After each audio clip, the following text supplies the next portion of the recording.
సర్వకృపానిధియగు దేవాది దేవునికి నా హృదయపూర్వక వందనములు, స్తుతులు, స్తోత్రములు సమర్పించుకుంటున్నాను. అందరికీ శుభోదయం. ఇది నా మహోన్నతుడైన దేవాది దేవుడు నీ కొరకు సిద్ధపరిచిన వాక్కు. వారిని ఆయన వస్త్రపు చెంగు మాత్రము ముట్టనిమ్మని ఆయనను వేడుకొనుచుండిరి. ఆయనను ముట్టిన వారందరూ స్వస్థత నొందిరి. దేవుని నామమునకు మహిమ కలుగునుగాక. ఈ మాటలు మార్కు సువార్త 6వ అధ్యాయము 56వ వచనములో వ్రాయబడి ఉన్నవండి. ప్రియమైన నేస్తమా, ఇది నాన్నని దేవాది దేవుడు నీవు ఏ వాక్కు కొరకు ఆశతో ఎదురు చూస్తున్నావో ఆ వాక్కును నీకు ఆయన అనుగ్రహిస్తూ ఉన్నారు. ఏ ఆశీర్వాదము కొరకు, ఏ మేలు కొరకు నువ్వు దేవుని వైపు చూస్తూ ఉన్నావో ఆ మేలును మహోన్నతుడు ఈ దినాన నీ బ్రతుకులో నీకు అనుగ్రహించబోతూ ఉన్నారు. ఈ కాంటెక్స్ట్లో చూచినట్లయితే గ్రామములలోనూ, పట్టణములలోనూ, పల్లెటూళ్ళలోనూ ఆయన ఎక్కడెక్కడ ప్రవేశించనో అక్కడి జనులు రోగులను సంత వీధులలో ఉంచి ఏం చేశారటండి? ఈ కాంటెక్స్ట్లో యేసు ప్రభువు ఆ మార్గముల గుండా, ఆయా ప్రాంతముల గుండా సంచరిస్తూ ఉన్న ఆ సమయంలో ఏ గ్రామమునకు వెళితే అక్కడ, ఆ పట్టణముల్లోనూ పల్లెటూళ్ళలోనూ కూడా ఎవరైతే రోగులుగా ఉన్నారో వారందరినీ తీసుకుని వచ్చి జనులు సంత వీధులలో ఉంచారటండి. ఆ వీధులలో ఉంచి యేసు ప్రభువుని ప్రాధేయపడ్డారట. ఏమని ప్రాధేయపడ్డారంటే, అయ్యా మీ వస్త్రపు చెంగు మాత్రము ముట్టనివ్వండి అయ్యా. ఎందుకు? ఆయన వస్త్రపు చెంగు ముట్టితే వీడికేమొస్తోంది? ఏమొస్తుంది?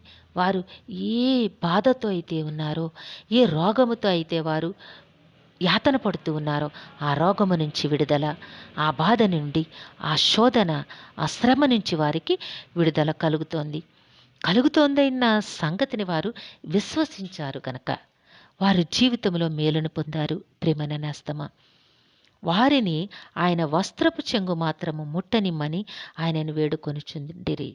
ఆయనను ముట్టిన వారందరూ స్వస్థత నొందిరి. దేవుని నామమునకు మహిమ కలుగునుగాక. ప్రేమన నేస్తమా, నీ జీవితంలో నీవు విశ్వాసముతో గనక దేవుని సన్నిధిలో ప్రార్థించినట్లయితే, విశ్వాసముతో గనక కనిపెట్టగలిగినట్లయితే తప్పకుండా నీ జీవితంలో నీవు ఆశీర్వాదము పొందుతావు. రోగముతో ఉన్నావా? రోగము నుంచి నీకు విడుదల దేవాది దేవుడు ప్రసాదిస్తారు. భయంకరమైన, ఇబ్బందికరమైన పరిస్థితుల్లో ఉన్నావా? విశ్వాసముతో దేవుని సన్నిధిలో ప్రార్థన చెయ్యి. ఆయన చెయ్యగలరు అని నమ్మినట్లయితే నీవు తప్పకుండా ఆయన నుంచి ఆ కార్యమును పొందుతావు. విశ్వాసము లేకపోతే, నమ్మిక లేకపోతే నీవు పొందలేవు. ఎందుకంటే ఇక్కడ మాట ఆయనను ముట్టిన వారందరూ స్వస్థత నొందిరి. ఎందుకు వారు ముట్టుకున్నారు అంటే, ఆయన వస్త్రపు చెంగు ముట్టితే వారు స్వస్థత పొందుతాము అన్న నమ్మిక ఉంది కాబట్టి అయ్యా ముట్టుకోనివ్వండి అయ్యా అని అడిగారు. అంత నమ్మికతో వారు ముట్టుకున్నారు గనక స్వస్థతను పొందగలిగారు. కాబట్టి ప్రియమైన నేస్తమా, నువ్వు కూడా దేవుని సన్నిధిలో విశ్వాసంతో ప్రార్థన చెయ్యి. దేవుడు చేయగలరు అని నమ్మినట్లయితే దేవుడు తప్పకుండా, ఆయన శక్తిని నీవు విశ్వసించగలిగినట్లయితే తప్పకుండా ఆయన శక్తి చేత నీ జీవితంలో, నీ బ్రతుకులో ఆయన మేళ్లను అనుగ్రహిస్తారు. దేవుడు నిన్ను దీవించి ఆశీర్వదించునుగాక. ప్రార్థన చేసుకుందాము.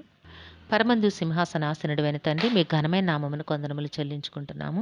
మీ బిడ్డకి మీరు ఇచ్చిన వాక్కును బట్టి స్తుతులు సమర్పించుకుంటున్నాము. రక్షక, ఏ బిడ్డకైతే ఈ వాక్కును అనుగ్రహించి ఉన్నారో వారి జీవితంలో ఉన్న ప్రతి విధమైన అనారోగ్యములు, శోధనలు, ఇబ్బందులు, నాయన ప్రతి విధమైన పరిస్థితుల నుంచి విడుదల కలిగి చేయండి తండ్రి.